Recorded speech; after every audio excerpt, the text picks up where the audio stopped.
Why do we keep falling for the same men over and over again? If you look at your dating history and see a recurring theme of inconsistency, exhaustion, or confusion, it's not bad luck. It's a toxic pattern, and we must be able to discern why we keep falling into these situations. Today we are breaking down the 6 archetypes of dead-end dating. We're going to look at why these men are so magnetic at first, why they eventually drain your battery, and, most importantly, what it says about your own boundaries that you're letting them stay at the table. If you want a relationship that actually lasts, you have to stop dating for potential and start dating for patterns. Let's dive into the 6 types of men to avoid dating.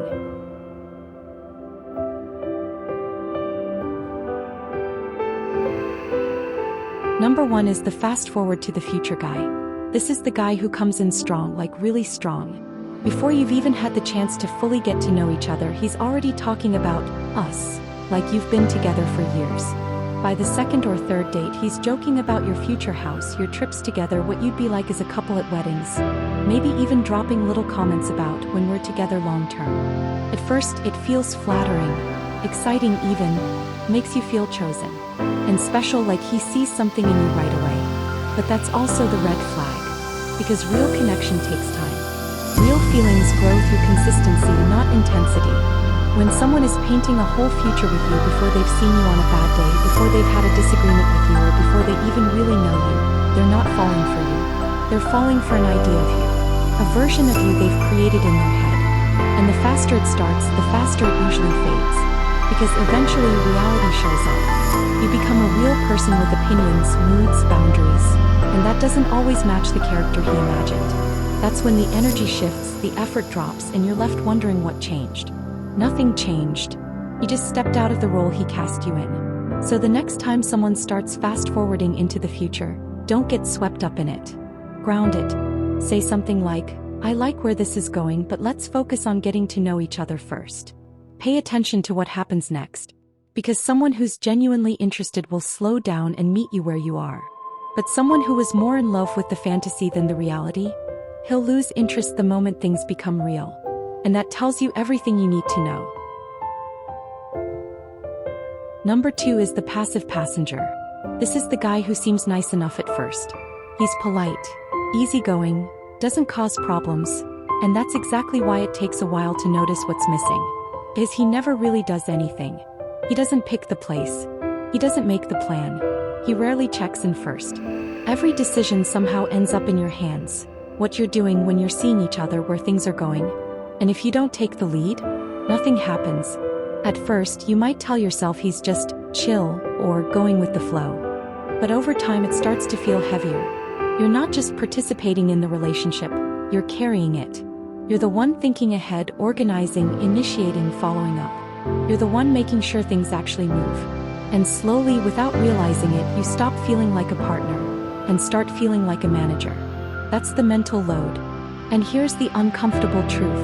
This isn't just passiveness, it's avoidance. Because if he never makes a choice, he never has to take responsibility for one. If the date isn't great, you picked it. If the relationship stalls, you were the one steering it. He stays comfortable while you do the work. But relationships aren't supposed to feel like unpaid internships. You shouldn't have to delegate basic effort or convince someone to show up. And it's worth asking yourself, if he can't take the lead on something as simple as planning a Saturday night, what happens when life gets hard? When real decisions need to be made. So instead of overcompensating, try stepping back. Don't plan the next date. Don't send the first text. Don't fill the silence. And then watch. If everything comes to a halt because you stopped pushing it forward, that is your answer. Because you can't inspire someone into effort. And you shouldn't have to build momentum all by yourself. You deserve someone who's in the driver's seat with you, not someone who's just along for the ride. 3. Type 3 is the one that causes the most anxiety. The mixed signal specialist. He's hot on Monday, ghost on Thursday, and I miss you on Sunday night. He keeps you in a state of constant, anxious attachment. This is intermittent reinforcement. It's the same psychology that keeps people addicted to slot machines. If a slot machine paid out every time, you'd get bored. But because it might pay out, you stay. You're addicted to the relief of him finally texting back. Mixed signals are not a maybe. They are a no that's trying to keep you as an option. Clarity is a love language. If you have to translate his silence or Google how to interpret his actions, you're dating a stranger, not a partner. If it's not a hell yes, it's a no. Period. Don't spend your life waiting for a man to realize your value. Next is the not yet healed guy. This is the man who is always working through something. It's the difficult childhood, the toxic ex, the past that still affects him today. And to be clear, those things are real and they matter. But with him, they never stop being the reason. In the beginning, it can feel like a deep connection. He opens up quickly, shares personal stories, lets you see parts of him that most people don't. And you might think, wow, he trusts me. This is real vulnerability. But look a little closer. Is he opening up to build a connection with you? Or is he creating a cushion so you won't question him later? Because real vulnerability leads to growth. It creates accountability. It sounds like, I've been through this and I'm working on being better. But weaponized vulnerability sounds like, this is what I've been through, so you can't expect too much from me. And that's where things start to shift. You find yourself being more understanding, more patient, more forgiving, even when your needs aren't being met. You hesitate to bring things up because you don't want to trigger him or seem insensitive to his past. Slowly, your empathy turns into self-abandonment. There's a difference between a man who has a past and a man who is his past. If his healing is the reason he can't meet your needs, he needs a therapist, not a girlfriend. Once you've observed these tendencies, be empowered to cut your loss and move on.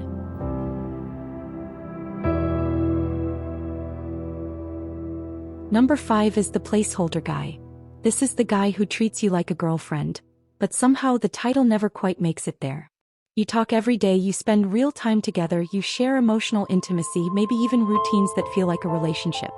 From the outside, it looks like you're together. But when it comes to clarity or commitment, suddenly it's, I'm not looking for anything serious right now. And that's where it gets confusing. Because his actions feel close, but his words keep you at a distance. So you start trying to make sense of it. You tell yourself, maybe he just needs time, or what we have feels different. Maybe I'm the exception. But the truth is, he's comfortable, not committed.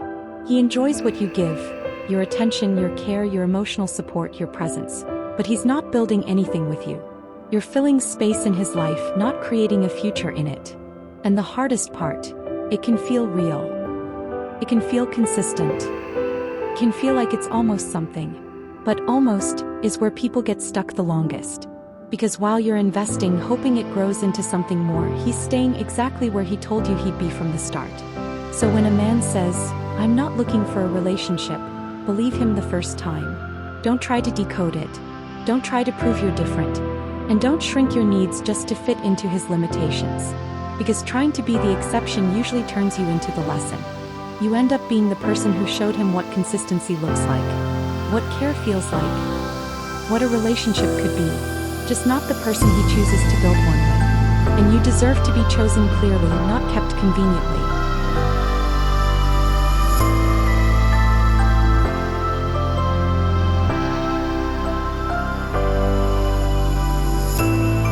Finally, number 6, the one that catches empathetic people off guard, the in transition guy. This is the guy who's just coming out of something. Maybe a long-term relationship, a divorce, or a major life shift. He's vulnerable, he's open, and honestly, really easy to connect with. There's a softness to him, a sincerity that makes you feel safe letting your guard down too. But that's also what makes this dynamic so tricky. He isn't a bad person. He's not trying to hurt you. But he is in between versions of himself. And in that in-between, you can start to play a role you didn't sign up for. You become the one who helps him feel like himself again. You help him remember how to date, how to open up, how to feel wanted and confident. You become his emotional reset. And that can feel meaningful. It can feel like you're building something real. But the hard truth is, sometimes you're not the destination, you're the bridge. And the problem with being a bridge is that people don't stay on bridges. He crosses it to get somewhere else. So when he says, I'm not ready for anything serious, but I love spending time with you, believe him. That's not mixed signals, that's clarity. That's him telling you exactly how far this goes. It's okay to care. It's okay to have empathy. But don't let your understanding turn into self-abandonment. If you're unsure, ask the question most people avoid. What does your life look like 6 months from now? And do you see a partner in it? Because if he can't answer that, he's not building a future with you. He's just finding comfort in your presence while he figures himself out.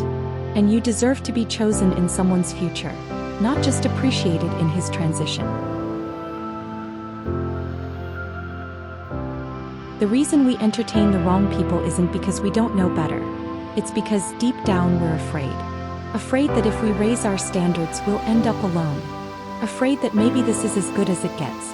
So we tolerate things we shouldn't, make excuses we don't fully believe, and convince ourselves that almost right is good enough. But here's the truth. Being alone isn't the worst thing. In fact, it can be peaceful. It's quiet, it's steady, and it doesn't drain you. You're not constantly second-guessing yourself or wondering where you stand. You get to feel like yourself again. Being with the wrong person, on the other hand, is exhausting. It's overthinking, overgiving, and slowly losing parts of yourself just to keep something going that doesn't really work. Walking away from that doesn't mean you failed. It means you finally chose yourself. It means you stopped settling for less than what you know you deserve. It means you passed the test of self-respect, even if it was uncomfortable, even if it was hard. And the right people? They won't require you to shrink, chase, or constantly question your worth. They'll meet you where you stand, not where you're willing to lower yourself to be. If you recognized your situation in one of these 6 types, drop a comment below. Let's support each other. And if you're ready to stop dating for potential and start dating for peace, hit that subscribe button. This is Lucky in Love TV, and I'll see you in the next video.